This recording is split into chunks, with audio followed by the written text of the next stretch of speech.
मित्र हो, भारतीय जनता पक्षाला एकनाथ शिंदे आता नकोसे झालेले आहेत आणि हे दाखवणाऱ्या अनेक घटना आपल्या राजकारणामध्ये घडून गेलेल्या आहेत, घडत आहेत, उद्याही घडतील कदाचित. उद्धव ठाकरे यांची शिवसेना फोडली म्हणून भाजपनं मुख्यमंत्री पदाचं बक्षीस एकनाथ शिंदे यांना दिलं, पण त्यानंतर पुढं काय? मुख्यमंत्री देवेंद्र फडणवीस यांनी शिंदे गटाचा कचरा करण्याची एक संधीही आजवर कधीही एकदाही सोडलेली नाही. एकनाथ शिंदे यांच्या म्हणण्याला भाजपच्या दृष्टीनं काहीही अर्थ उरलेला नाही. त्यामुळं शिंदे गटाला तोंड दाबून बुक्क्याचा मार सहन करावा लागत आहे, पण त्याशिवाय त्यांच्या पुढे आता दुसरा काही पर्यायच नाही. एकनाथ शिंदे आणि मुख्यमंत्री देवेंद्र फडणवीस यांच्यातील संबंध ताणले जात असल्याचं चित्र आजवर सतत पाहायला मिळत आहे. आणि त्याच वेळी दुसरीकडं देवेंद्र फडणवीस आणि उद्धव ठाकरे यांच्यात वाढत असलेली जवळीक खूप काही वेगळं सांगून जात आहे. मागच्या काही काळापासून उद्धव ठाकरे आणि देवेंद्र फडणवीस यांच्यातलं अंतर कमी होताना दिसून आलेलं आहे. दुसऱ्या बाजूला शिंदे आणि फडणवीस यांच्यातलं अंतर मात्र सतत वाढताना दिसत आहे. आणि त्यात आता विधान परिषद निवडणूक, त्यामुळं आणखी भर.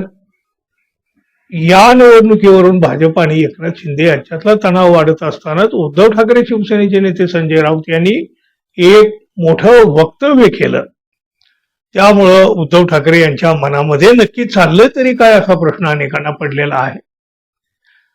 हे संजय राऊत म्हणाले, शिंदे गट नेस्तनाबूत करण्याचा चंग मुख्यमंत्री फडणवीस यांनी बांधलेला आहे. यासाठी आम्ही मुख्यमंत्री फडणवीसाच्या पाठीशी उभे राहू. ही घाण आणि बेईमानीची कीड, त्याचबरोबर भ्रष्टाचारातून आलेलं शिंदेचं सरकार दूर होत असेल तर आम्ही त्याचं स्वागत करू. एवढ्यावरच ते थांबले नाही, ते आणखीही पुढे म्हणाले, विधान परिषद निवडणुकीमध्ये भाजपचा वर चष्मा दिसतोय, दुसरीकडे एकनाथ शिंदे हे गुदमरलेले दिसत आहेत. मुख्यमंत्री सांगतात शिंदे आमचे मित्र सहकारी आहेत. जे मुख्यमंत्र्यांना ओळखतात त्यांना फडणवीसांचे संकेत करतात. भविष्यातल्या घटनांची ही नांदी आहे. भविष्यामध्ये भारतीय जनता पक्ष आणि शिंदे एकत्र निवडणूक लढूच शकत नाहीत असा दावा सुद्धा संजय राऊत यांनी केला. बच्चू कडू, आनंद परांजपे, हितेंद्र ठाकूर या मोठ्या शक्ती वाटतायत का? लोकांनी नेस्तनाबूत केलेल्या या शक्ती आहेत. हे प्रादेशिक पक्ष नाहीत. महाराष्ट्रामध्ये एक आमची शिवसेना आणि दुसरी शरद पवारांची राष्ट्रवादी हे दोनच प्रादेशिक पक्ष आहेत.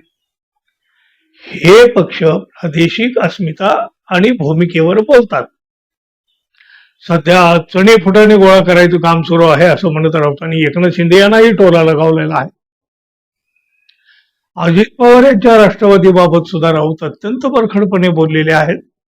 अजित पवारांचा राष्ट्रवादी पक्ष संपलेला आहे, उरलेला पक्ष भाजपात जाईल, बाकी आमदार सैरावैरा पळून जातील. हा पक्ष संपलेला आहे हे मला दुर्दैवानं म्हणावं वाटतं. अजित पवारांना मूळ पक्षातून दूर करण्याचं काम प्रफुल्ल पटेल, धनंजय मुंडे, सुनील तटकरे यांनी केलं हे शरद पवारांचं मत होतं. याच लोकांनी अजित पवारांचं डोकं फिरवलं होतं. आता पक्षात काय चाललंय हे पाहून पटेल, मुंडे आणि तटकरे यांचं डोकं फिरलेलं आहे. राष्ट्रवादी आणि एकनाथ शिंदेचा पक्ष फार काळ टिकणार नाही असंही राऊत यांनी म्हटलेलं आहे. संजय राऊत म्हणतात तसं एकनाथ शिंदे यांना संपवण्याचा, त्यांना नेस्तनाबूत करण्याचा चंग फडणवीस यांनी बांधलेला आहे. त्यासाठी ठाकरे शिवसेना फडणवीस यांच्या पाठीशी उभे राहील. हे विधान दिसतं तेवढं साधं सरळ नाही. पुढच्या राजकारणामध्ये खूप काही आणि अगदीच काहीतरी अनपेक्षित घडेल याचे हे संकेत सुद्धा म्हणावे लागतील. तुम्ही काय म्हणाल मित्रांनो, जरूर सांगा. आणि आपण अजून आपल्या चॅनलला सबस्क्राईब केलं नसेल तर कृपया सबस्क्राईब करावं ही अपेक्षा आहे. धन्यवाद. पुन्हा भेटू. नमस्कार.